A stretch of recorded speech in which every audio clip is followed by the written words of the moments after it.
Halo, selamat malam teman-teman. Saya akan mempresentasikan aplikasi sederhana yang saya buat dengan tema cek cuaca. Oke, pertama saya akan jelaskan bagaimana aplikasi ini bekerja.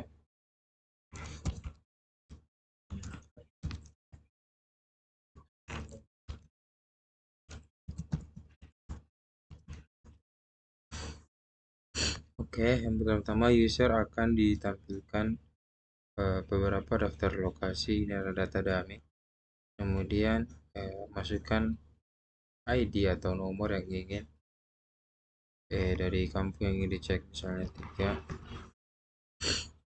Nah, kemudian akan menghasilkan input seperti ini. Oke, bagaimana sih komponen apa sih yang saya gunakan? Kita mulai. Oke, pertama-tama saya menggunakan komponen objek, yaitu ini weather data yang menyimpan eh, array village dan menampung beberapa data kampung serta cuaca yang ada di sana. Kemudian menggunakan method ES6, yaitu ini untuk mengambil data kampung berdasarkan ID. Ini. Kemudian ini adalah fungsi untuk fungsi input di terminal. Untuk menampilkan fungsi input di terminal itu menggunakan proses ini, proses readline create interface. Kemudian datanya akan disimpan di array, akan disimpan di function. Setelah itu masuk ke tampilan utama dari aplikasi. Seperti yang kita tadi, dia menggunakan konsol lokasi dan menampilkan beberapa uh, kampung yang mau dicek, yaitu dia menggunakan operasi loop untuk menampilkan ID serta nama kampung yang ada. Kemudian ini adalah fungsi untuk inputnya tadi. Nah, ini nih, dia menggunakan komponen function, yaitu function as location, untuk menyimpan data yang diinput oleh user. Dan ini menggunakan komponen kondisional, yaitu untuk ini untuk menampilkan untuk disimpan nanti ke history. Nah, ini. Dan di sini juga ada kondisional lagi untuk mengkonfirmasi input yang dimasukkan oleh user, yaitu menggunakan if. Nah, di sini ada sini itu untuk menampilkan promise, apa, accuracy promise. Ini nanti akan dijelaskan di ini.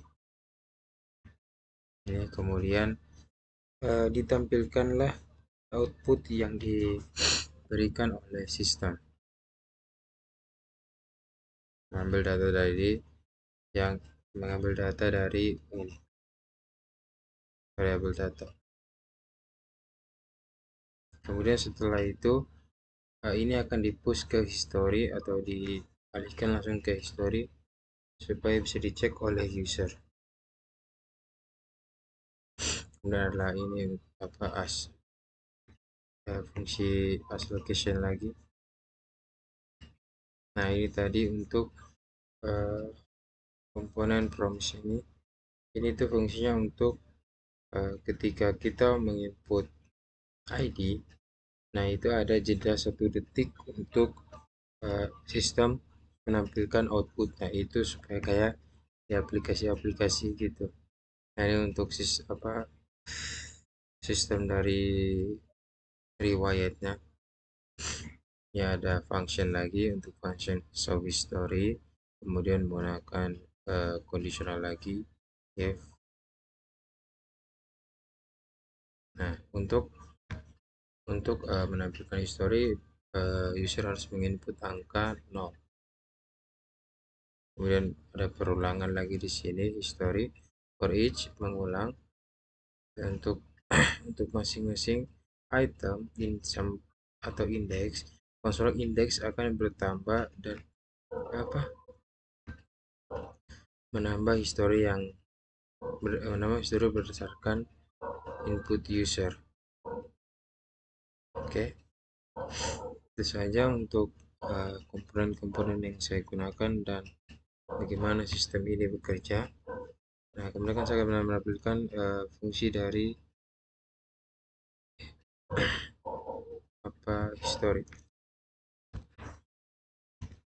Nah, ini untuk fungsi dari historinya. Dia akan menampilkan histori kita yang tadi kita input. Oke, itu saja untuk aplikasi sederhana ini. Terima kasih. Assalamualaikum warahmatullahi wabarakatuh.